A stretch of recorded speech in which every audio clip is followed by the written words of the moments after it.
ce sont des consultations dans le cadre des négociations sur la zone de libre-échange continentale africaine, donc, qui est un accord très important pour l'Afrique et en particulier pour le Sénégal qui, comme vous le savez certainement, exporte principalement sur le marché africain.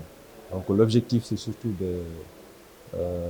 d'échanger avec les acteurs, de les consulter sur les questions qui sont en négociation. Il y a les questions restantes, donc les questions en suspense. Ce sont surtout les questions qui portent sur l'investissement, les droits de propriété intellectuelle, la concurrence et les services.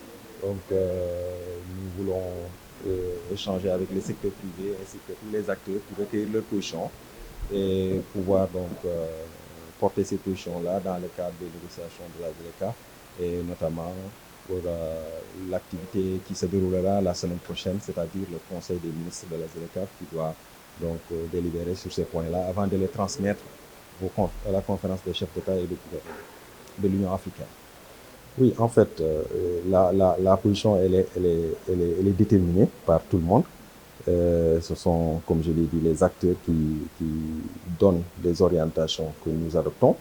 Nous avons des réformes au niveau national, mais à chaque fois, ces types de rencontres contiennent des consultations, permettent d'avoir des retours de la part des différents acteurs sur ce qui est fait au niveau national. Nous, on assure le suivi dans le cadre de la ZLECAf pour donner en tout cas faire le point sur l'évolution des négociations et recueillir un peu les observations qui permettront de tenir en compte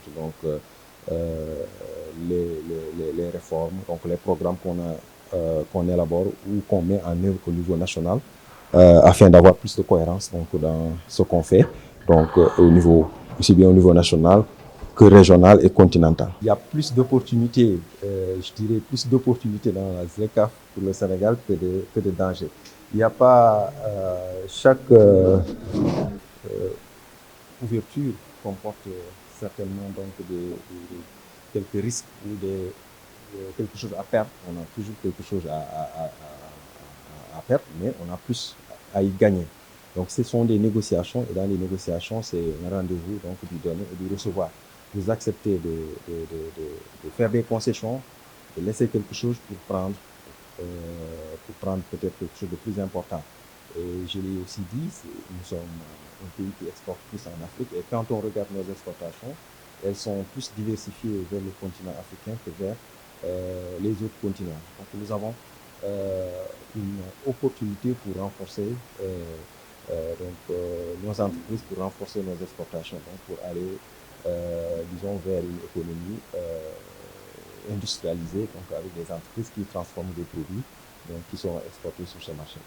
C'est important pour le secteur privé sénégalais parce que ça ouvre de nouvelles opportunités. Donc c'est un marché de 1,3 milliard de personnes et le Sénégal fait partie des 44 États qui ont ratifié la convention et donc cela veut dire que c'est un nouveau marché pour le secteur privé sénégalais. Je ne veux pas dire que c'est un risque pour le secteur privé, mais c'est un défi. C'est-à-dire qu'aujourd'hui, si tu dois commercer sur le marché africain, cela veut dire que tu dois respecter de nouvelles règles.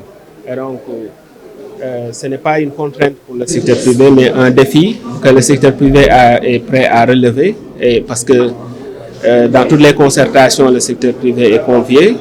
Et donc, ce qui reste, c'est de sensibiliser l'ensemble des acteurs pour connaître, se former et pouvoir se conformer aux règles et procédures de la ZLECAf.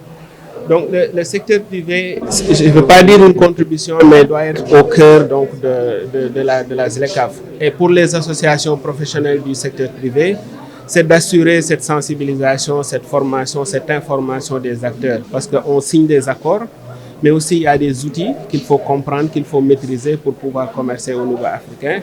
Donc le secteur privé sera au cœur. Il y a toujours des préoccupations parce que quand on dit qu'on ouvre, donc on va confronter la concurrence. Maintenant, c'est dans les négociations que l'État doit accompagner le secteur privé pour protéger notre économie nationale. Et c'est heureux de le dire parce que les négociateurs en chef du Sénégal ne sont pas en reste par rapport aux autres pays et défendent très bien le Sénégal par rapport au secteur prioritaire du Sénégal. Donc là, le secteur privé est confiant et se dit qu'avec le travail que l'État du Sénégal est en train de faire, peut se positionner et porter au plus haut, en tout cas, les offres du Sénégal en termes de marchandises et de services.